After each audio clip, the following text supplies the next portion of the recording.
बाबा, माझ्या काही मैत्रिणी घरी येत आहेत. तुम्ही दोघे घरात मूर्खासारखे फिरत असता. तुम्ही एक काम करा, तुमच्या मूर्ख बायकोला घेऊन थोड्या वेळासाठी कुठल्या तरी ठिकाणी जा. आपल्या बायकोसाठी मूर्ख हा शब्द ऐकून नारायणजींना राग आला आणि त्यांनी आपल्या सुनेच्या गालावर एक चापट मारली. त्या चापटीचा प्रतिध्वनी सर्वत्र घुमला. नारायणजींच्या हातून ती चापट फक्त अर्पिताच्या गालावरच पडली, पण त्याचा तिच्या अहंकारावर परिणाम झाला नाही. सगळं घर शांत झालं. राजवीर अर्पिताला खोलीत घेऊन गेला, पण अर्पिताचा चेहरा रागाने लाल झाला होता. तिच्या डोळ्यात अश्रू नव्हते, पण सुडाची आग होती. ती आरशासमोर उभी राहिली आणि आपल्या गालावरच्या बोटांच्या ठशांकडे बघत दात ओठ खात म्हणाली, आजपर्यंत माझ्यावर कोणी हात उचलला नाही आणि बाबांनी मला कांशिलात लगावली. आता मी त्यांना असा धडा शिकवेन की ते आयुष्यभर लक्षात ठेवतील. अर्पिताच्या मनात वादळ उठले आहे हे राजवीरच्या लक्षात आले. तो शांत आवाजात म्हणाला, अर्पिता, ही तुझी चूक होती. तू आई बाबांचा अपमान केलास. पण अर्पिताने रागाने त्याचा हात झटकून टाकला आणि म्हणाली, तुम्हाला नेहमी वाटतं की तुमचे आई वडीलच बरोबर आहेत. मी तुमची बायको आहे की तुमची मोलकरीण? राजवीर क्षणभर तिच्याकडे पाहत राहिला, मग काहीही न बोलता खोलीतून निघून गेला. पहिल्यांदाच त्याला जाणवले की त्याच्या बायकोला घरात वडीलधाऱ्यांबद्दल आदरच उरला नव्हता. दुसरीकडे हॉलमध्ये बसलेले नारायणजी आतून खचले होते. त्यांनी आयुष्यभर गावातील जमिनी सांभाळण्यासाठी, लोकांना मदत करण्यासाठी, आपल्या मुलाला शिकवून शहरात एक मोठा माणूस बनवण्यासाठी खूप मेहनत केली. पण आज त्याच घरात ते आणि त्यांच्या पत्नीला निरक्षर म्हटले गेले. सावित्रीजींना त्यांच्या डोळ्यातील वेदना स्पष्ट दिसत होत्या. त्या हळूच म्हणाल्या, सोडून द्या, ही नवीन पिढी आहे, ते समजून घेतील. पण नारायणजींचा आवाज दाटून आला, सावित्री, मी गरिबी पाहिली आहे. मी उपाशी राहिलो आहे. मी शेतात रात्री काढले आहेत, पण कधीही कोणी आमच्या मूल्यांमुळे आम्हाला कमी लेखले नाही. आज सुनेने आम्हाला अशिक्षित म्हटले आणि जर मी गप्प राहिलो असतो तर कदाचित मी आयुष्यभर स्वतःला माफ करू शकलो नसतो. सावित्रीजी गप्प झाल्या. त्यांना माहीत होते की नारायणजी बाहेरून कठोर दिसतात, पण आतून खूप भावनिक आहेत. आपल्या पत्नीचा अपमान त्यांना सहन होत नव्हता. त्या रात्री जेवणाच्या टेबलावर एक विचित्र शांतता पसरली होती. अर्पिता तिच्या खोलीतून बाहेर आली नाही. राजवीर तिला जेवणासाठी बोलवण्यासाठी अनेकदा गेला, पण तिने स्पष्टपणे नकार दिला. ती पलंगावर बसून तिची मैत्रिणी निधीशी फोनवर सतत बोलत होती. रागाच्या भरात तिने सगळं प्रकरण फुगून सांगितलं. माझ्या सासऱ्यांना वाटतं की मी मोलकरीण आहे. सगळे घरातील लोक मूर्ख आहेत. निधीनेही आगीत तेल ओतत म्हटलं, मी तुझ्या जागी असते तर लगेच पोलिसांना बोलवलं असतं. हीच गोष्ट अर्पिताच्या मनात गहर करून राहिली. तिने विचार केला. तिने मनात ठरवले की आता ती या घरात नारायणजींचा मान डागळेल. दुसऱ्या दिवशी सकाळी सावित्रीजी नेहमीप्रमाणे मंदिरात पूजा करत होत्या. तेव्हा अर्पिता तिथे आली. मोठ्याने म्हणाली, आई, कृपया तुमच्या अशिक्षित नवऱ्याला समजावून सांगा, नाहीतर पुढे खूप त्रास होईल. सावित्रीजींनी आश्चर्याने तिच्याकडे पाहिले. त्या प्रेमाने म्हणाल्या, बाळा, रागाने बोलू नकोस. तुझे सासरे तसे नाहीत. पण अर्पिता टोमणा मारत म्हणाली, हो, तुमचे पती खूप चांगले माणूस आहेत. ते त्यांच्या सुनांवर हात उचलतात. तेवढ्यात नारायणजी मागून तिथे आले. त्यांनी अर्पिताकडे पाहिले, पण काही बोलले नाहीत. आता त्यांचा राग शांत झाला होता, पण त्यांच्या मनात एक निर्णय पक्का झाला होता. त्यांना समजले होते की ही मुलगी केवळ आधुनिकच नाही तर गर्विष्ठही आहे. गेल्या वर्षभरात तिने सावित्रीजींच्या पेहरावावर, बोलण्यावर आणि तिने गावातील चालीरीतींची थट्टा केली होती आणि प्रत्येक वेळी कुटुंबाच्या शांततेसाठी ते गप्प बसायचे. पण आता परिस्थिती त्यांच्या आवाक्याबाहेर गेली होती. त्या दुपारी नारायणजी आपले जुने मित्र हरिरामजींना भेटायला शेतात गेले. तिथे त्यांनी पहिल्यांदाच हरिराम समोर आपल्या मनातील व्यथा व्यक्त केली. मी माझ्या सुनेला माझ्या मुलीसारखंच मानत होतो, पण तिने नेहमीच आमचा अपमान केला. आता मला भीती वाटते की माझं स्वतःचं घर माझ्याकडून हिसकावून घेतलं जाईल, असं हरिरामजी गंभीरपणे म्हणाले. नारायण, काही लोकांना प्रेमाची भाषा कळत नाही. त्यांना जबाबदारी आणि शिस्तीने समजावून सांगावं लागतं, बस एवढंच. पण नारायणजींनी मनात एक कठीण निर्णय घेतला. त्यांनी ठरवले की आता त्यांना अर्पिताला तिच्या चुकांची जाणीव करून द्यावीच लागेल. त्यासाठी तिला घरातून बाहेर काढावे लागले तरी चालेल, दुसरीकडे अर्पिता घरातच आपला कट रचत होती. तिने विचार केला होता की ती तिच्या मित्रमैत्रिणी आणि नातेवाईकांसमोर नारायणजींची अशी प्रतिमा तयार करेल की सर्वांचा त्यांच्याबद्दल गैरसमज होईल. संध्याकाळी जेव्हा राजवीर ऑफिसमधून परत आला तेव्हा अर्पिता रडू लागली. ती म्हणाली, तुझ्या वडिलांना मी या घरात राहावेसे असे वाटत नाही. आज त्यांनी माझ्याकडे अशा नजरेने पाहिले जणू काही मी एक अनोळखी व्यक्ती आहे. राजवीर थकला होता. तो पहिल्यांदाच कठोर आवाजात म्हणाला, अर्पिता, तू आमच्या सहनशीलतेची मर्यादा ओलांडली आहेस. तू आईचा अपमान केला आहेस आणि तोही वारंवार. अर्पिताला अपेक्षा नव्हती की राजवीर तिच्या विरोधातही उभा राहील. ती रागाने म्हणाली, ठीक आहे, जर या घरात माझा आदर होत नसेल तर मी सुद्धा दुसऱ्या कोणाचा आदर होऊ देणार नाही. रात्री नारायणजी अंगणात एकटेच बसले होते. ज्या घरासाठी त्यांनी आपले संपूर्ण आयुष्य वेचले होते त्या घरावर त्यांची नजर खिळली होती. अचानक त्यांच्या डोळ्यात अश्रू आले. सावित्रीजी पहिल्यांदाच आपल्या पतीला इतके खचलेले पाहून नारायणजी हळू आवाजात म्हणाले, सावित्री, ज्या घरात आई वडिलांना ओझे मानले जाते तिथे नाती जास्त काळ टिकत नाहीत. मी ठरवले आहे, जर अर्पिता बदलली नाही तर तिला हे घर सोडावे लागेल. असे म्हणत सावित्रीजींच्या हृदयाला वेदना झाल्या. ती थरथरली. तिला माहीत होतं की नारायणजी एकदा निर्णय घेतात तेव्हा ते मागे हटत नाहीत.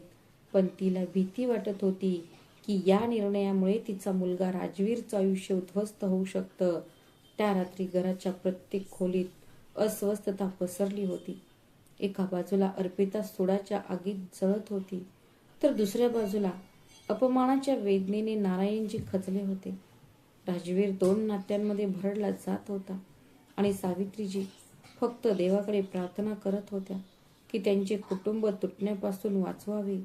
दुसऱ्या दिवशी सकाळी घराचे वातावरण बाहेरून सामान्य दिसत होते पण आत प्रत्येक जण आतून तुटत होता. सावित्री नेहमीप्रमाणे स्वयंपाकघरात होती पण तिचे हात थरथरत होते. ती रात्रभर झोपली नव्हती. अर्पिता कुटुंबाच्या प्रतिष्ठेला धक्का पोहोचवणारे एखादे पाऊल उचलेल अशी तिला भीती वाटत होती. दरम्यान अर्पिता आपल्या खोलीत बसून मोबाईल फोन वापरत होती आणि तिच्या चेहऱ्यावर वेदना स्पष्ट दिसत होत्या. आनंदापेक्षा रागच जास्त होता. तिने गालावर बसलेल्या चापटेचा फोटो काढला होता. तो फोटो पुन्हा पुन्हा बघून ती स्वतःला अस्वस्थ करत होती. तिच्या मनात फक्त एकच गोष्ट घोळत होती, तिला नारायणजींना त्यांची जागा दाखवून द्यायची आहे. राजवीर ऑफिसला जायला तयार होत असताना तो अर्पिताला म्हणाला, बघ, हे प्रकरण इथेच संपूया. बाबा तसे नाहीत जसा तू विचार करत आहेस. पण अर्पिता थंड आवाजात म्हणाली, राजवीर, आता या घरात काय होतंय हे तू फक्त बघत राहा. राजवीरला तिच्या डोळ्यातील द्वेष स्पष्ट दिसत होता. पहिल्यांदाच त्याला आपल्या बायकोची भीती वाटली. तो काहीही न सांगता घरातून निघून गेला. तो गेल्याबरोबर अर्पिताने तिची मैत्रीण निधीला फोन करून सांगितले, आज मी असा खेळ खेळणार आहे की संपूर्ण परिसरात एक तमाशा होईल. दुपारी अर्पिता मुद्दाम मोठ्याने रडू लागली. तिचा आवाज ऐकून शेजारच्या 2 बायका घरात आल्या. सावित्रीजी घाबरल्या आणि त्यांनी विचारले, काय झालं अर्पिता? तेवढ्यात अर्पिता ओरडली, बाबांनी माझ्यावर हात उचलला आहे आणि ते मला या घरातून हाकलून देऊ इच्छितात. शेजारच्या बायका आश्चर्याने नारायणजींकडे पाहू लागल्या. नारायणजी तिथे खुर्चीवर शांत बसले होते. ते एक शब्दही बोलले नाहीत. त्यांची शांतता पाहून अर्पिता मोठ्याने रडू लागली. संपूर्ण परिसराने नारायणजींचा गैरसमज करून घ्यावा असे तिला वाटत होते. सावित्रीजी हात जोडून म्हणाल्या, सुनबाई, देवासाठी तरी यांचं एवढं मोठं प्रकरण करू नकोस. पण मनातल्या मनात अर्पिताचा अहंकार सर्व मर्यादा ओलांडून गेला होता. थोड्या वेळाने अर्पिताने तिच्या आईवडिलांच्या घरी फोन केला.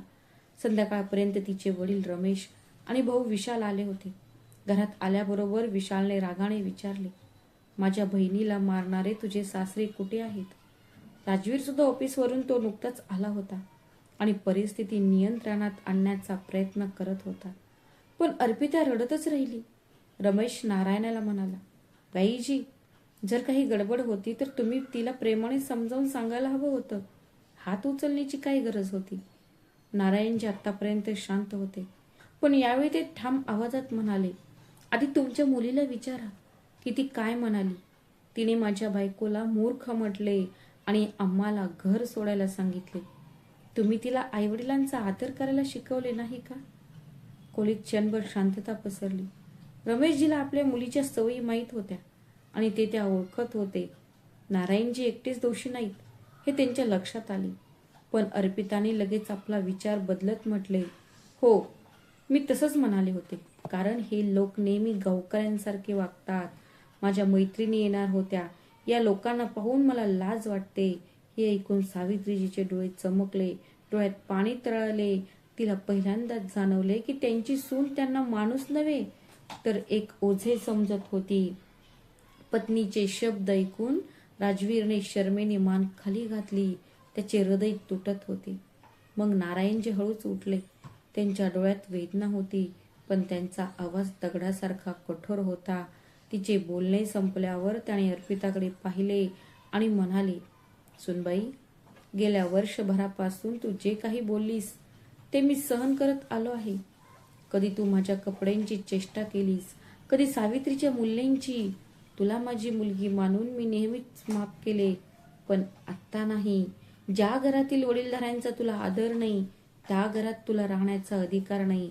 हे ऐकून सगळेच थक्क झाले. सावित्रीजी लगेच म्हणाल्या, असे बोलू नका. पण नारायणजींनी हात उचलून त्यांना थांबवले. नारायणजी खरंच तिला घरातून बाहेर काढण्याबद्दल बोलत आहेत यावर अर्पिताचा विश्वासच बसत नव्हता. तिचा राग आणखीनच वाढला. ती किंचाळून म्हणाली, हे घर फक्त तुमचं नाही, राजवीरचं सुद्धा आहे. त्यावर पहिल्यांदाच राजवीर कठोर आवाजात म्हणाला, पण अर्पिता, हे घर बाबांनी बांधलं आहे आणि तू त्या घराचा अपमान केला आहेस. अर्पिता थक्क झाली. तिला वाटलं होतं की राजवीर नेहमी सारखाच वागेल, तो त्यांना पाठिंबा देईल, पण आज तो सुद्धा तिच्या विरोधात उभा राहिला. संतप्त अर्पिता तिच्या खोलीत गेली आणि तिने आपले कपडे बाहेर काढले आणि ते बॅगेत कोंबायला सुरुवात केली. प्रत्येकाला त्याला थांबवायचे होते, पण यावेळी कोणी काहीच बोलले नाही. सावित्रीजी रडल्या, पण नारायणजी दगडासारखे बसले होते. थोड्या वेळाने अर्पिता तिची बॅग घेऊन बाहेर आली आणि म्हणाली, ठीक आहे, मी एकटीच निघते, पण लक्षात ठेवा, तुमच्या मुलाचा आनंदही निघून जाईल. असे म्हणून ती तिच्या वडिलांसोबत आणि भावासोबत निघून गेली. दार बंद होताच घरात अशी शांतता पसरली जणू कोणीतरी निघून गेले आहे. तुम्ही सगळं सुख हिरावून घेतलं, असं म्हणत सावित्रीजी ढसाढसा रडू लागल्या. त्या नारायणजींना म्हणाल्या, ही आपली सून आहे, आणि रागाने निघून गेल्या. पण डोळ्यात अश्रू असूनही नारायणजींचा चेहरा गंभीर होता. ते म्हणाले, सावित्री, जी व्यक्ती वडीलधाऱ्यांचा आदर करत नाही ती या घरात कधीच राहणार नाही. ती याला आपलं घर समजू शकत नाही. माहेरी पोचल्यावर अर्पिताने नातेवाईकांसमोर आपली कहाणी पूर्णपणे बदलली. ती स्वतःला गरीब आणि नारायणजींना क्रूर सिद्ध करू लागली. नातेवाईकांनीही सत्य न जाणता नारायणजींना चुकीचे ठरवायला सुरुवात केली. पण रमेशजींनी मात्र ते आतून अस्वस्थ होते. त्यांना आपल्या मुलीचा स्वभाव माहीत होता. रात्री त्यांनी अर्पितेला एकांतात सांगितले, मुली, नाती अहंकारावर चालत नाही. ही तुझीही चूक होती. पण अर्पिता स्पष्टपणे म्हणाली, आता मी त्या घरी तेव्हाच जाईन जेव्हा बाबा सर्वांसमोर माझी माफी मागतील. राजवीरजी रात्रभर आपल्या खोलीत बसून राहिला. त्याच्या लग्नाचे फोटो त्याच्या समोर पडले होते.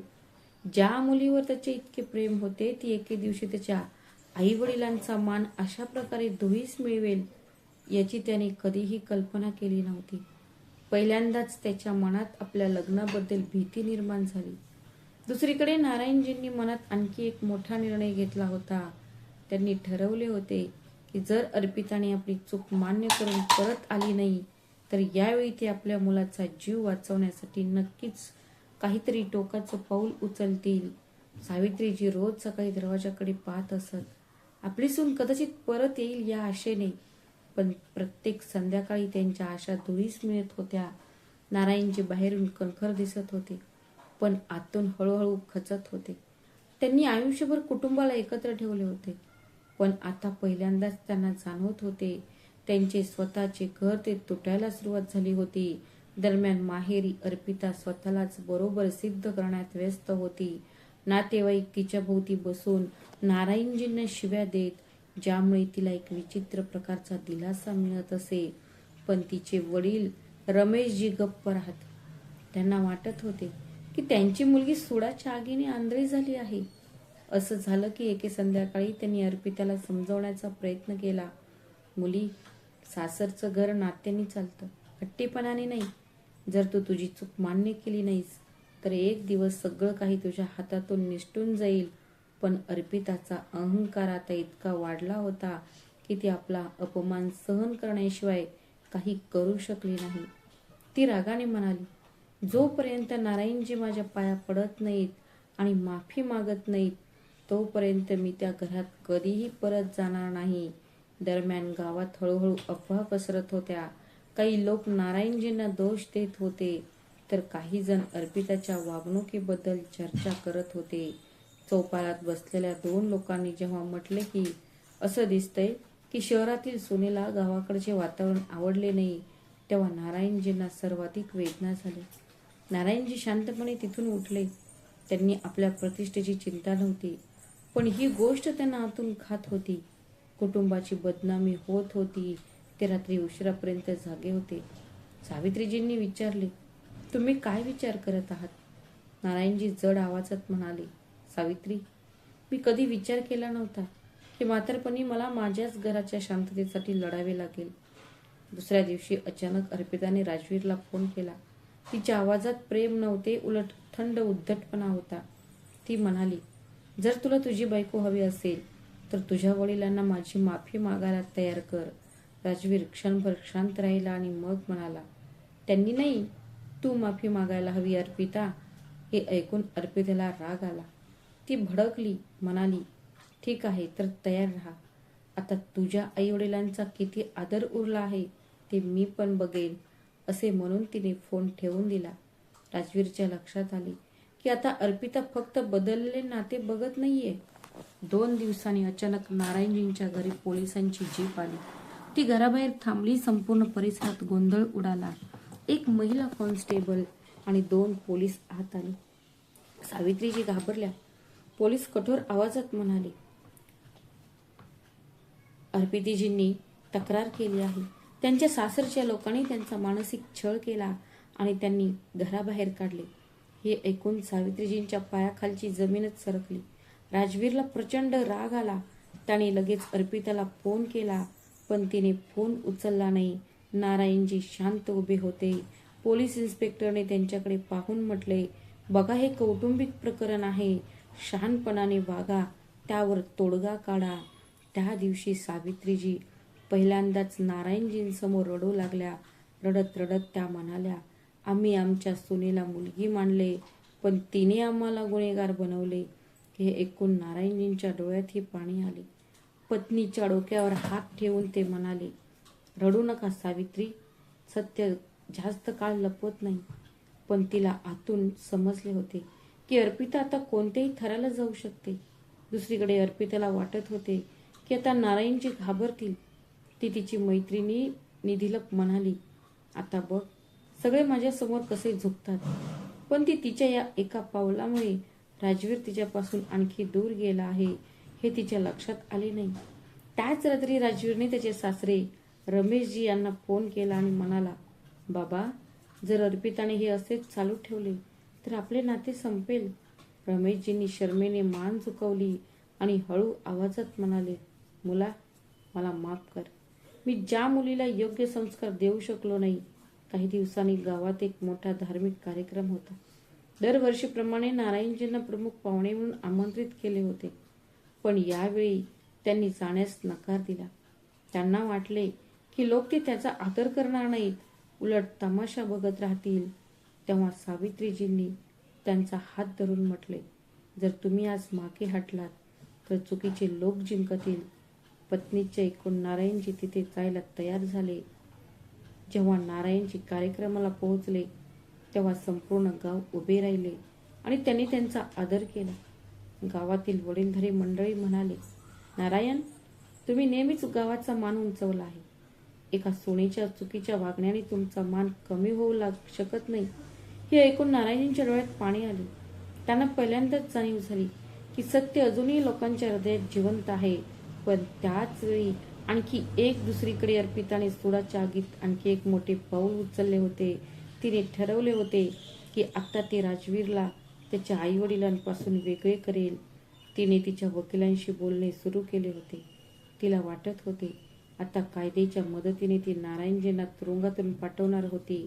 पण तिला हे माहीत नव्हते की तिच्या या निर्णयामुळे सर्वात जास्त दुखवणारा व्यक्ती तिचा नवरा राजवीर स्वतःच असेल, ज्याच्या मनात आता आपल्या पत्नीबद्दल प्रेमाऐवजी हळूहळू भीती आणि द्वेष निर्माण होऊ लागला होता. अर्पिताच्या तक्रारीनंतर राजवीरचे आयुष्य पूर्णपणे बदलून गेले होते. तो बदलला होता. ऑफिसमध्ये बसलेला असतानाही त्याचे मन घरातील समस्यांमध्ये गुंतलेले असायचे. त्याच्या चेहऱ्यावरची उदासी पाहून लोक प्रश्न विचारायचे, पण तो प्रत्येक वेळी हसण्याचे नाटक करायचा. आतून तो पूर्णपणे खचला होता. एकीकडे त्याचे आईवडील होते ज्यांनी त्याला त्याचे सुख दिले होते, त्यांनी त्याग करून त्याला वाढवले होते, आणि दुसरीकडे त्याला एक पत्नी होती जिच्यावर तो मनापासून प्रेम करत होता. पण आता त्याला वाटू लागले होते की अर्पिता केवळ तिच्या अहंकारापोटी नाती तोडत आहे. तर दुसरीकडे अर्पिता माहेरी बसून सतत तिच्या नातेवाईकांना चिथावणी देत होती. रमेशचे आता आपल्या मुलीला वाचवण्याचा प्रयत्न करत होते. ते आपल्या मुलीमुळे अस्वस्थ होऊ लागले होते. त्यांनी अनेकदा पाहिले होते की अर्पिताच्या चेहऱ्यावर दुःखापेक्षा विजयाचा अभिमान जास्त होता. एके रात्री ते आपल्या पत्नीला म्हणाले, आपली मुलगी सुडाच्या आगीत आंधळी झाली आहे. जर आपण तिला थांबवले नाही तर तिचे घर उद्ध्वस्त होईल. राजवीर त्याच्या खोलीत बसला होता. तेव्हा त्याची नजर एका व्हिडिओवर पडली. हा तोच व्हिडिओ होता जो त्याच्या घरात लावलेल्या सीसीटीव्ही कॅमेऱ्यात रेकॉर्ड झाला होता. त्या दिवशी हॉलमध्ये जे काही घडले होते ते सर्व कॅमेऱ्यात कैद झाले होते. व्हिडिओमध्ये हे स्पष्टपणे दिसत होते की अर्पितानेच सर्वप्रथम नारायणजी आणि सावित्रीजी यांना निरीक्षण म्हटले होते. त्याने त्यांना घरातून निघून जायला सांगितले होते आणि मग नारायणजींनी रागाने त्यांना कानशिलात लगावली. राजवीर काही वेळ स्क्रीनकडे बघत राहिला. त्याच्या डोळ्यात वेदना दाटून आली. तो हळूच म्हणाला, अर्पितेला तिची चूक कळली असती तर बरं झालं असतं. दुसऱ्या दिवशी पोलीस पुन्हा घरी आले. त्यावेळी तिथे अर्पिता सुद्धा आली होती. तिला खात्री होती की आज नारायणजी नमतील. पोलीस इन्स्पेक्टर म्हणाले, जर तडजोडीने प्रकरण सुटले नाही तर आम्हाला कारवाई करावी लागेल. मग राजवीर आत गेला आणि लॅपटॉप घेऊन बाहेर आला. तो एकही शब्द न बोलता त्याने व्हिडिओ लावला आणि संपूर्ण खोलीत शांतता पसरली. व्हिडिओमधून अर्पिताचा आवाज घुमत होता, तुम्ही दोघे कुठेतरी जायला हवं. माझ्या मैत्रिणींसमोर मूर्खपणा करू नका. व्हिडिओ संपताच इन्स्पेक्टरची नजर बदलली. त्याला आता सत्य समजले होते. त्यांनी अर्पिताकडे पाहून विचारले, मॅडम, तुम्ही तुमच्या तक्रारीत याचा उल्लेख का केला नाही? अर्पिताचा चेहरा फिका पडला. घरात कॅमेरे लावलेले असतील अशी तिला अपेक्षा नव्हती. ती काहीच बोलू शकली नाही. रमेश सुद्धा तिथे आले होते आणि आपल्या मुलीकडे पाहून त्यांनी शर्मेने मान खाली घातली. हे पाहून ते म्हणाले, पुरे कर अर्पिता, आता अजून किती नीचपणा करणार आहेस? सावित्रीजींच्या डोळ्यातून अश्रूंचा अखंड ओघ वाहत होता. त्या थरथरत्या आवाजात म्हणाल्या, सुनबाई, आम्ही तुम्हाला आमची मुलगी मानत होतो, मग तुम्ही आम्हाला तुमचे शत्रू का मानले? पण अर्पिताचा अहंकार अजून पूर्णपणे मोडला नव्हता. ती रागाने म्हणाली, ठीक आहे, माझी चूक झाली, पण मी बाबांनी कानशिलात मारायला नको होती.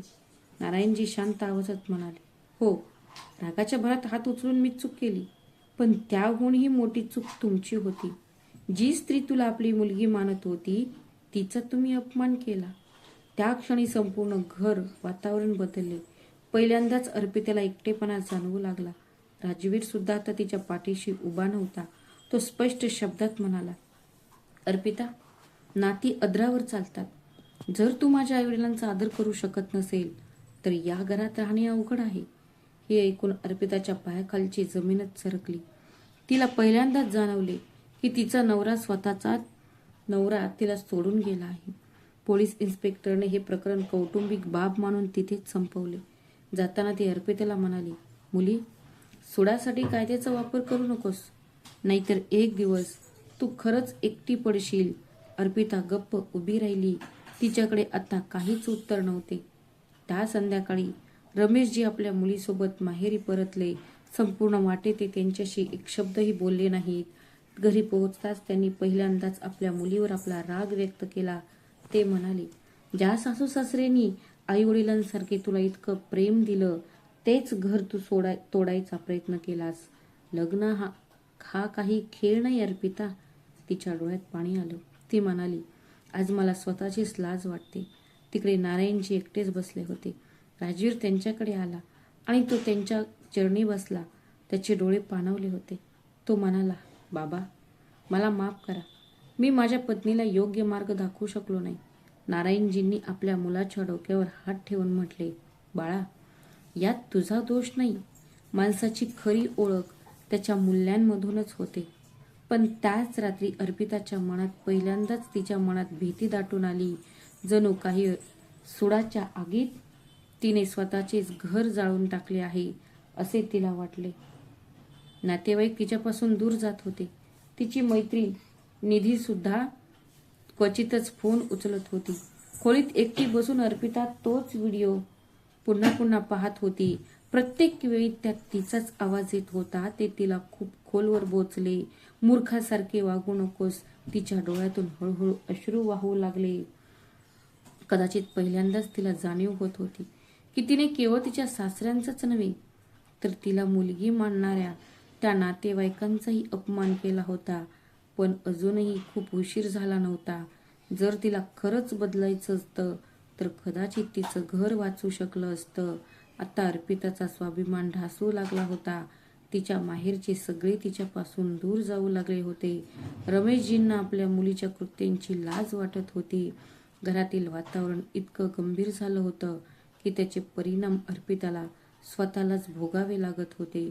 तिला खोलीत गुदमरल्यासारखे वाटू लागले. तर नारायणजींनी मनातल्या मनात अंतिम निर्णय घेतला होता. दुसऱ्या दिवशी त्यांनी राजवीरला आपल्या खोलीत बोलावले. त्यांच्या डोळ्यात वेदना होत्या पण आवाज शांत होता. ते म्हणाले, बाळा, मी आयुष्यभर नाती जपली आहेत. पण जिथे एखादं नातं संपलं की ते फक्त एक ओझं बनून राहतं. जर अर्पिताला खरंच बदलायचं नसेल तर तुम्हाला तुमच्या आयुष्याचा विचार करावा लागेल. राजवीरच्या काळजाला पीळ पडला. त्याला समजले की त्याचे वडील आता पूर्णपणे खचले होते. तो जड आवाजात म्हणाला, बाबा, मी माझं घर तुटू देणार नाही. पण आता काय बरोबर आहे ते कळत नाही. असं नारायणजी मुलाच्या खांद्यावर हात ठेवत म्हणाले. कधी कधी माणसाला जड अंतकरणाने सर्वात मोठा निर्णय घ्यावा लागतो. त्या रात्री राजवीर बराच वेळ जागा राहिला. त्याला अर्पितासोबत घालवलेला प्रत्येक क्षण आठवत होता. त्याला ते दिवस आठवले जेव्हा अर्पिता त्याच्या छोट्या छोट्या गोष्टींवर हसायची. पण मग हळूहळू तिचे बदलणारे वागणे, आई वडिलांचा अपमान करणे आणि खोटे आरोप करणे हे सर्व त्याच्या डोळ्यासमोर येऊ लागले. अखेरीस त्याने ठरवले की आता सर्व गोष्टी स्पष्ट व्हायला हव्यात. ते करावंच लागणार होतं. दुसऱ्या दिवशी सकाळी राजवीर अर्पिताच्या आई वडिलांच्या घरी पोहोचला. त्याला पाहून अर्पिताच्या डोळ्यात आशेची चमक आली. तिला वाटले की कदाचित राजवीर तिला न्यायला आला असेल.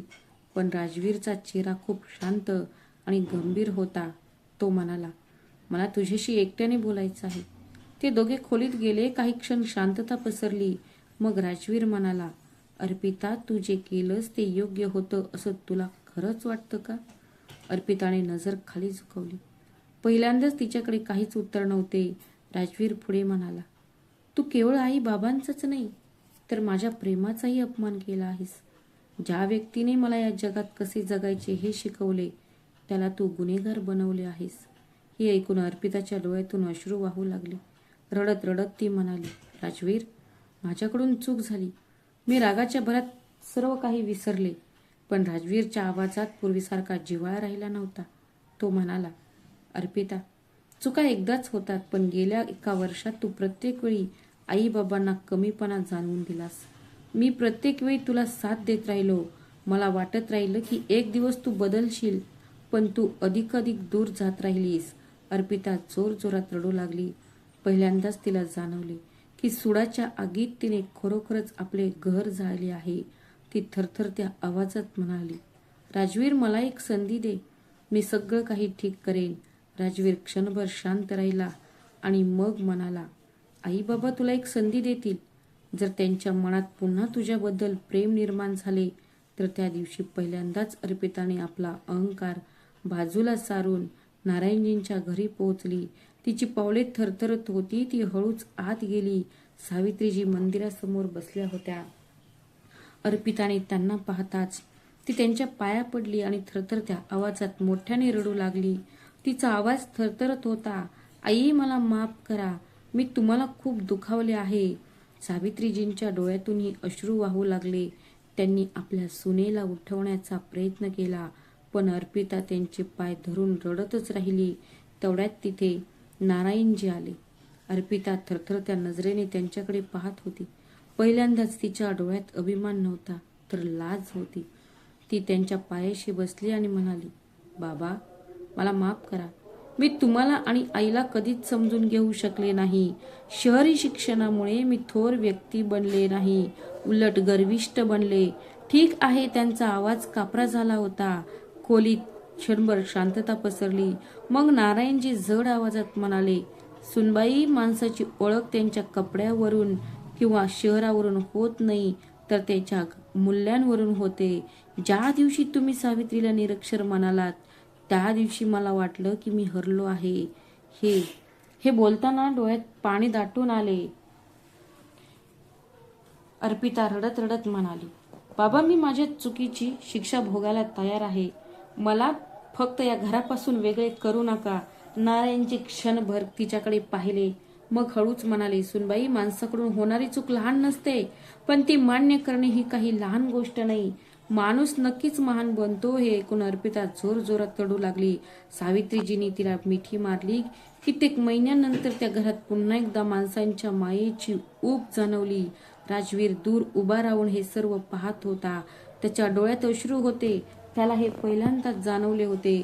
ती पूर्णपणे खचलेली नाही. त्या रात्री संपूर्ण कुटुंब पहिल्यांदाच एकत्र बसून जेवले. वातावरण अजूनही गंभीर होते, पण नात्यांमध्ये आशेचा किरण परत आला होता. जेवणानंतर अर्पिता स्वतः स्वयंपाकघरात गेली आणि सावित्रीजींसोबत भांडी घासू लागली. सावित्रीजी तिला वारंवार थांबवत होत्या, पण अर्पिता म्हणाली, आई, आज मला पहिल्यांदाच कळलं की घर हे सेवेने आणि आदराने चालतं, दिखाऊपणाने नाही. अंगणात बसून हे सर्व पाहणाऱ्या नारायणजींच्या चेहऱ्यावर हलकेसे स्मित उमटले. त्यांनी आकाशाकडे पाहिले आणि मनातल्या मनात देवाचे आभार मानले. त्यांना जाणवले जणू काही त्यांचे कुटुंब तुटण्यापासून वाचले होते. त्या दिवसानंतर अर्पिता पूर्णपणे बदलू लागली. तिने पुन्हा कधीही आपल्या सासरच्या लोकांचा अपमान केला नाही. गावातील तीच सून जी एकेकाळी आपल्या वडीलधाऱ्यांना अशिक्षित म्हणायची, आता आपल्या मूल्यांचा आणि नारायणचा अभिमान बाळगू लागली. जिच्याही लक्षात आले की कधी कधी एखादा कठोर धडाच माणसाला योग्य मार्ग दाखवतो. आता संपूर्ण कुटुंब एकमेकांसोबत खूप आनंदी होते. मित्रांनो, तुम्हाला जर कथा आवडली असेल तर व्हिडिओला लाईक करा, शेअर करा आणि आमच्या चॅनलवर नवीन असाल तर चॅनलला सबस्क्राईब करायला विसरू नका. श्री स्वामी समर्थ. धन्यवाद.